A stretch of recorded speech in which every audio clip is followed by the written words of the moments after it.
Hey guys, we're back. So, have you noticed any strange phenomenon in the weather lately? Well, some reports say that it was caused by the Australian, but it's actually not true. It's caused by the northeast monsoon or a mainland.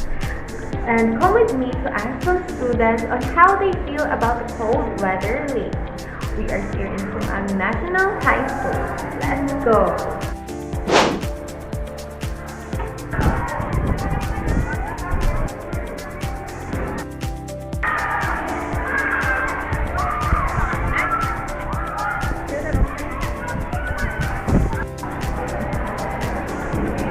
Hello! Hi, May I know your name? my name is Len.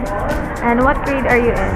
I'm in grade 11. Okay, so have you noticed any change in the weather lately? Yes, there's been a drastic change, especially in the temperature. It has become colder, the wind has become stronger, and well, it actually caused me to get a cold. Thank you! And we're here now to find some students to ask.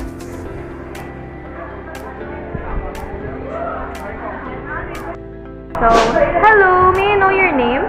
Hello, my name is Joel Halyaluga. From grade? 11 academic Smith. Okay, so let me ask you, have you noticed any strange phenomenon in the wind lately? Actually, yes, I've noticed that these past few weeks or months rather, I have experienced a much colder temperature compared to last month. Okay, thank you! Let's find another student. Okay, we got, may I know your name? I'm JD, And what grade are you in? grade 11. Okay, so can I ask you a question? Sure. Have you noticed any strange change in the weather lately? Yeah, I've noticed that the weather got really cold lately. Okay, thank you. And that's it for today. So I hope you learned something, and don't forget to like and subscribe to our channel. Stay tuned and stay alarmed. Bye!